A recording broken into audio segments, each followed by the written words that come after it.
27 தமிழகம் வருகின்ற மத்திய உள்துறை அமைச்சர் அமித்ஷாவுக்கு காங்கிரஸ் கட்சி சார்பில் கருப்பு கொடி காட்டப்படும். மயிலாடுதுறை பாராளுமன்ற உறுப்பினர் சுதா பேட்டி.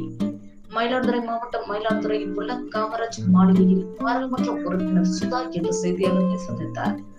அப்போது சட்டமேதை அம்பேத்கரை பாராளுமன்றத்தில் அமித்ஷா அவமானப்படுத்தியதை கண்டித்த காங்கிரஸ் கட்சி பாராளுமன்ற உறுப்பினர்கள் பாராளுமன்ற வளாகத்தில் உள்ள அம்பேத்கர் சிலை அருகே ஆர்ப்பாட்டம் செய்தோம்.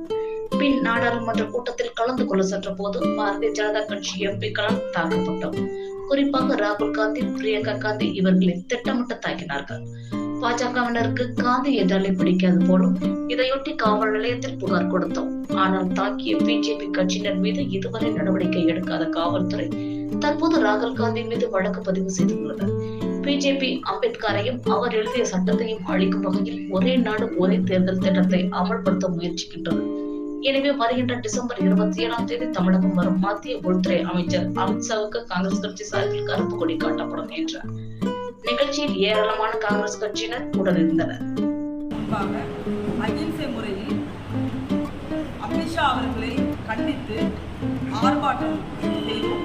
அந்த ஆர்ப்பாட்டத்தில் அமித்ஷா அவர்கள் உடனடியாக நாட்டு மக்களிடம் அண்ணல் அம்பேத்கர் பற்றிய அவதூறாக பேசிய பேச்சுக்கு மன்னிப்பு கோர வேண்டும் என்றும் தன் பதவியை ராஜினாமா செய்ய வேண்டும் என்றும் கோரிக்கை விடுத்து போராட்டம் பண்ணினோம். போராட்டத்திற்கு பின்பாக நாடாளுமன்றத்தின் வளாகத்திற்குள்ளாக நாடாளுமன்றத்திற்குள் செல்வதற்காக பிரியங்கா காந்தி அவர்கள் மற்றும் இளைஞர் ராகுல் காந்தி, அகில இந்திய காங்கிரஸ் கமிட்டியின் தலைவர் மல்லிகார்ஜுன கார்கே அவர்கள் மற்றும் காங்கிரஸ் நாடாளுமன்ற உறுப்பினர்கள், இந்தியா கூட்டணியை சார்ந்த நாடாளுமன்ற உறுப்பினர்கள் அத்தனை பேரும் நாடாளுமன்றத்திற்கு உள்ளே நுழைவதற்காக அன்றைய நாடாளுமன்ற கூட்டத்தொடரில் பங்கேற்பதற்காக நாங்கள் முயற்சித்த பொழுது பாஜகவை சார்ந்த அத்தனை நாடாளுமன்ற உறுப்பினர்களும் எங்களை வாயில் உள்ள அனுமதிக்காமல் தடுத்தார்கள்.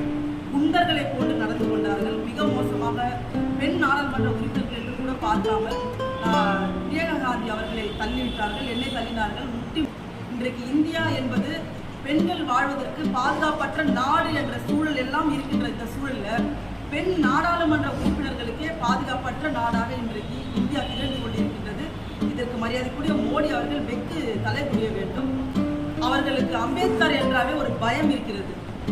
நேரு என்றால் பயம், இந்திரா காந்தி என்றால் பயம், அண்ணல் அம்பேத்கர் என்றால் பயம், காந்தி என்றால் பயம், ராகுல் காந்தி என்றால் பயம். யாரை பார்த்தாலும் அந்த கமல் படத்து வராமல் எதை பார்த்தாலும் பயம். ஏனென்றால் நான் சொல்லி அத்தனை தலைவர்களும் தேசத்தில் புகழ்பெற்றவர்கள், உலக அளவில் புகழ்பெற்ற தலைவர்கள் அத்தனை பேருமே ஜனநாயகத்தின் மீது நம்பிக்கை வைத்தார்கள். அண்ணல் அம்பேத்கர் அவர்களை இழிவுபடுத்தி இந்திய அரசியலமைப்பு சட்டத்தை மாற்ற வேண்டும் என்ற எண்ணத்தோடு அவர்கள் 2014 செயல்பட்டுக் கொண்டிருக்கின்றார்கள். அண்ணல் அம்பேத்கர் அவர்கள் எழுதிய இந்திய அரசியலமைப்பு சட்டம் தான் இன்றைக்கு உலகமே போற்றுகின்ற அளவுக்கு மிகப்பெரிய ஜனநாயக நாடாக இன்றைக்கு இந்தியா இருக்கிறது என்றால் அது நடக்கின்ற தேர்தல் முறை. அந்த தேர்தல் முறையை ஒழித்துவிட்டு இந்திய அரசியலமைப்பு சட்டத்தை மாற்றும் விதமாக ஒரே தேசம் ஒரே தேர்தல் என்று கொண்டு வர வேண்டும் என்ற எண்ணத்தோடு இன்றைக்கு அண்ணல் அம்பேத்கர் அவர்கள் ஊழலுக்கு இழக்கு செய்யும் விதமாக அமித்ஷா அவர்கள் நடந்து கொண்டிருக்கிறார்கள். இந்த தேசம் அனைவருக்குமான தேசம் என்ற ஒரு சித்தாந்தத்தோடு உருவாக்கப்பட்டதுதான் இந்திய அரசியலமைப்பு சட்டம். மாண்புமிகு உள்துறை அமைச்சர் 27 சென்னை வருகை தர இருக்கின்றார்.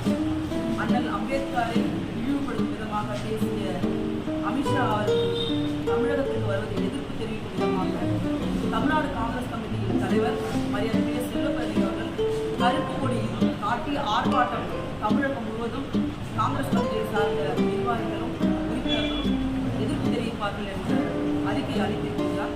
அதன் அடிப்படையில் மயிலாடுதுறையிலும் 27 அந்த அமித்ஷா அவர்களுக்கு கருப்பு கொடி காட்டப்படும். அவர் இங்கே வராதான் இல்லை, இந்த மண்ணை தமிழக மண்ணை தொட்டாலே நாங்கள் கருப்பு கொடி காட்டுவோம் என்பது எண்ணம்.